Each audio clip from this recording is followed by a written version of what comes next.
te han mentido, te han engañado. En marzo de 2008, Bear Stearns, un banco norteamericano, quebró y cundió el pánico en las bolsas. En ese momento las autoridades dijeron que no pasó nada, que todo se había arreglado y que todo estaba bien.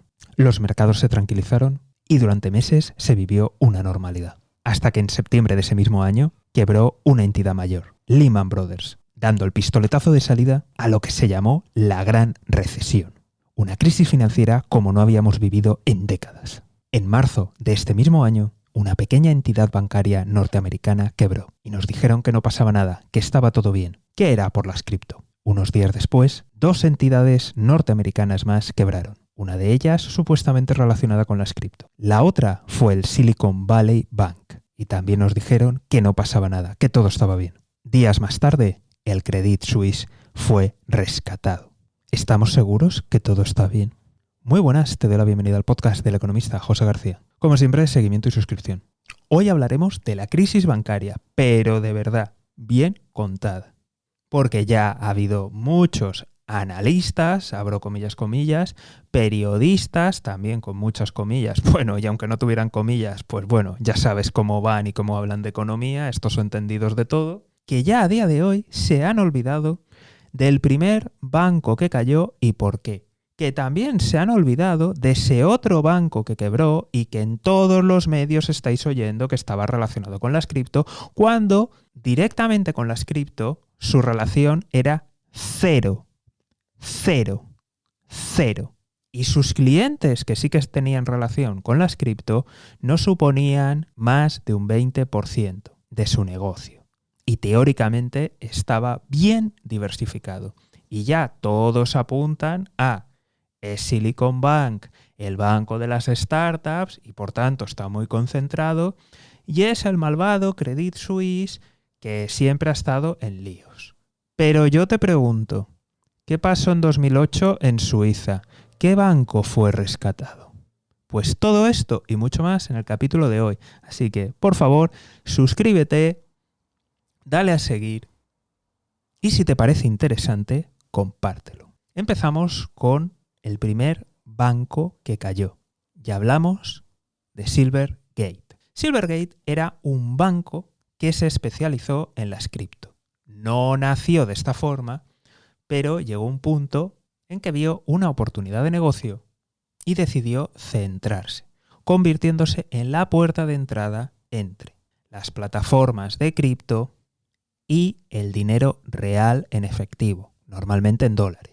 Estamos hablando de que las propias plataformas que te permiten hacer ese intercambio necesitan tener una pata en el mundo económico tradicional. Pues Silvergate se convirtió en ese punto. De tal forma que la mayoría de plataformas cripto, en general, tanto las grandes como las pequeñas, en prácticamente todo el mundo, su banco de cabecera era este.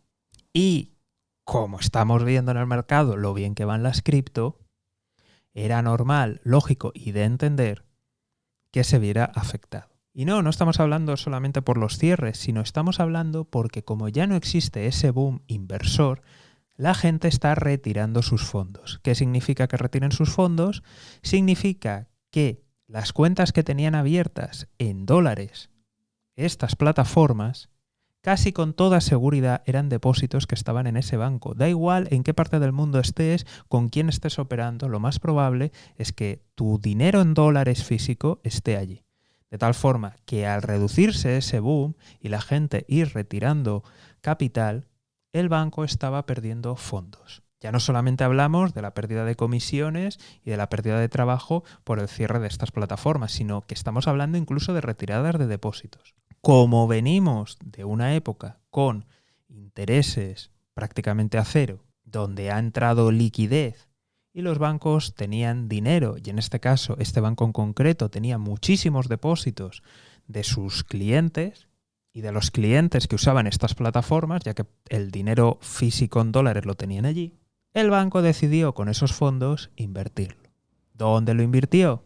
Pues en bonos del Tesoro, deuda pública americana. ¿Cuál es el problema? Que para el banco las cuentas de ahorro es un pasivo. Para nosotros como clientes o como empresas es un activo, pero para el banco es un pasivo. Y, de hecho, es un pasivo a corto plazo, ya que en cualquier momento podemos solicitarlo. Al invertir ese dinero en deuda, dinero que tiene prestado a corto plazo, a una deuda que es a largo plazo. Esto, si pudiera retenerlo el banco, no supone ningún problema. Pero al desaparecer los fondos, al retirar los depósitos, los clientes de los clientes y las propias plataformas, obligaban al banco a tener que vender prematuramente esa deuda.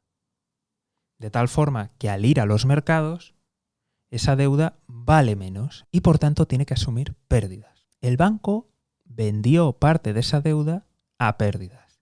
Y como vio que esto seguía, es decir, se vio el percal, vio la avalancha que venía y que iba a tener que seguir vendiendo a pérdidas, el banco decidió cerrar. Es decir, el propio banco decidió cerrar y liquidar y solventar. Nadie le metió presión y fueron ellos mismos los que decidieron gestionarlo ante la tormenta que podía venir.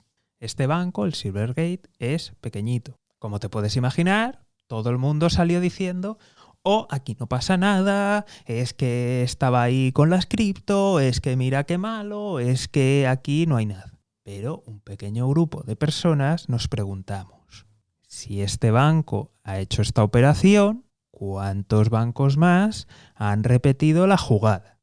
Porque con el dinerito barato, prácticamente regalado, los tipos de interés bajos, ¿cuántos han metido en bonos? Y ahora con la subida de tipo de interés, esa deuda que compraron, si tuvieran que venderlo, vale menos y sus balances se iban a cargar de pérdidas. ¿Cuál es el siguiente? Y llegamos a los problemas del Signature Bank. Otro banco, este ya empieza a tener un tamaño majete, pero aún así es considerado de los, entre comillas, pequeños. Pero cuidado porque no es tan pequeño, ¿de acuerdo? Otro banco relacionado con las cripto. Pero, de nuevo, aunque leamos en los titulares que el banco se dedicaba a las cripto, se dedicaba a dar servicio a personas y empresas relacionadas con las cripto. Este banco nunca ha tenido criptomonedas ni ha facilitado el comercio.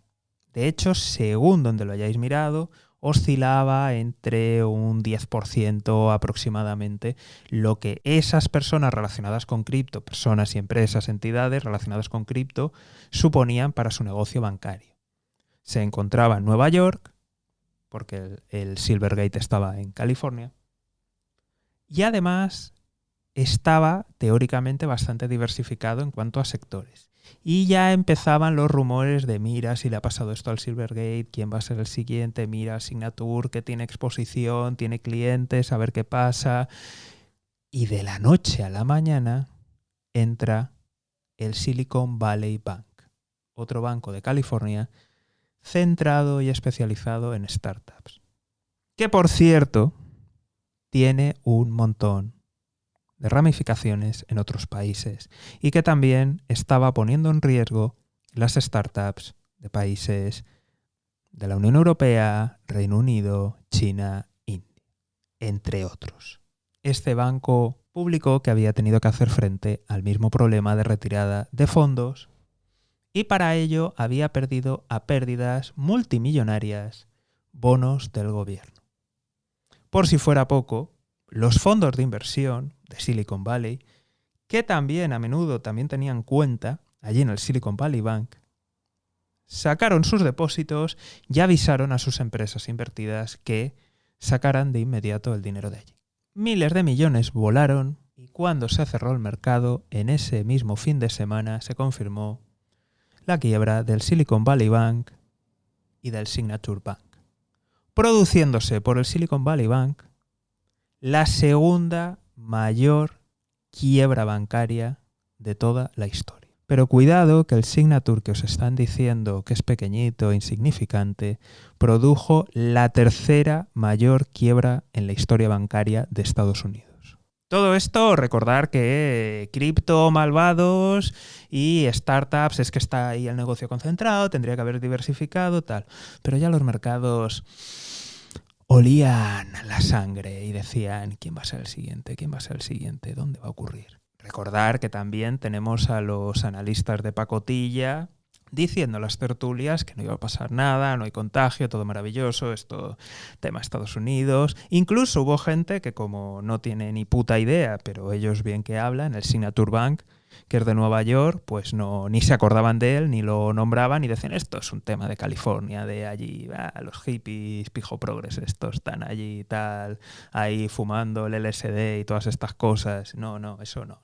Llegan los mercados, pasan los días y, oh, sorpresa, sorpresa, Credit Suisse con problemas. Banco suizo, voy a recordar suizo, Suiza no está en la Unión Europea, así que por tanto no está ni en la zona euro ni en la Unión Europea. Pero es Europa. Cierto que ha tenido muchos problemas de todo tipo, que haré un capítulo especial porque es espectacular lo que le pasa a ese banco. Y nos hemos enterado a posterior que el miércoles ya había dicho a Credit Suisse que necesitaba un comprador, que lo tenían que rescatar y que o llegaba a un acuerdo o el lunes siguiente no le iban a dejar abrir las sucursales. Eso el Ministerio de Finanzas de Suiza. Mientras, salieron a decir que estaba todo bien y que no había ningún problema. Recibió Credit Suisse una línea de crédito especial de nada. 50.000 milloncitos de nada. Calderilla. Y después nos enteramos que UBS primero ofreció por el banco, que es el otro gigante de la banca suiza. UBS ofreció por el banco pagar 1.000 millones de dólares por toda la entidad. Pero el gobierno dijo que no y que tenía que subirlo. Y que esto se tenía que cerrar en el fin de semana. Finalmente se subió a algo más de 3.000 millones de dólares. Pero, ¿os acordáis de esta línea de crédito de 50.000 milloncitos de nada? Pues se duplicó a más de 100.000 y el gobierno le dio garantías de que ante posibles pérdidas y posibles demandas que arrastra Credit Suisse, tendría cobertura legal de unos cuantos miles de millones por parte del gobierno suizo. También nos enteramos que hubo interés de BlackRock, pero que el propio regulador y el Ministerio de Suiza le dijeron a la empresa que como que no, que se fueran yendo, que esto lo cerraban en casa. Y no sé si recordáis, pero en la crisis de 2008 la banca suiza también tembló. Y en esta ocasión fue UBS el que tuvo que ser rescatado con dinerito público, más de 20.000 millones, creo que recibió, puede que me confunda, pero creo que recibió más de 20.000 millones de dinerito público, mientras que Credit Suisse era el bueno y recaudó el dinero en los mercados sin necesidad de ayuda de nadie. Nos creemos que a día de hoy UBS seguro que no arrastra ninguno de esos problemas ni ninguna de las prácticas que le llevó a esa situación. Y estamos fusionando los dos mayores bancos de Suiza, dos bancos sistémicos, porque estos es, según Wall Street, 2 de los 9 bancos, solamente 9, según Wall Street, bancos sistémicos. Y evidentemente 2 de los 30 bancos que en Europa se consideran sistémicos, juntándolos para arreglar el roto. Muy bien, muy bien. Nos quejábamos de riesgo sistémico antes, de mala praxis, ahora juntamos a los dos niños malos del mismo país. Sí, tranquilizador. Esto salieron de nuevo las autoridades, no es contagio, no tal, aquí no pasa nada. Y, oh, sorpresa, sorpresa, salen los de la Unión Europea diciendo que no pasa nada, que está sólido, que es una roca, que aquí nuestra legislación nos protege, que nos hemos preparado bien, que después del 2008 hicimos los deberes, que tenemos nuevos requisitos, nueva legislación. Bueno, mientras esto pasaba, hubo una filtración de que 2 muy importantes bancos de la zona euro estaban con problemas y estaban teniendo reuniones especiales con las autoridades europeas. Unos días después, el Deutsche Bank se pegó un castañazo perdiendo más de un 14% en bolsa, acompañado de otros bancos alemanes. Por el momento, hasta el día de hoy, aún no ha quebrado ningún banco más. Pero, ¿qué es lo que va a pasar de aquí en adelante? Y sin duda, lo más importante de todo es que recordemos la historia del principio. Está ahí, búscalo, de verdad, búscalo, porque está ahí, es público. La gran crisis financiera de 2008, todo el mundo habla de Lehman Brothers, todos recuerdan Lehman Brothers, pero en marzo cayó otro banco de inversión, cayó otra entidad, cayó. Y dijeron que no pasaba nada, estaba todo bien. Y mira la que se lió en septiembre. Así que esperemos a septiembre. Y como siempre, si esto te ha parecido útil, informativo, entretenido, si te ha hecho como mínimo pensar y reflexionar, por favor, comparte este contenido, porque desde luego las redes sociales no lo van a promover y este tipo de análisis no lo vas a ver con tus tertulianos del 3 al cuarto de siempre. Así que, por favor, compártelo y si no estás suscrito, suscríbete y seguimiento. Nos vemos aquí en el podcast del economista José García. Un saludo y toda la suerte del mundo.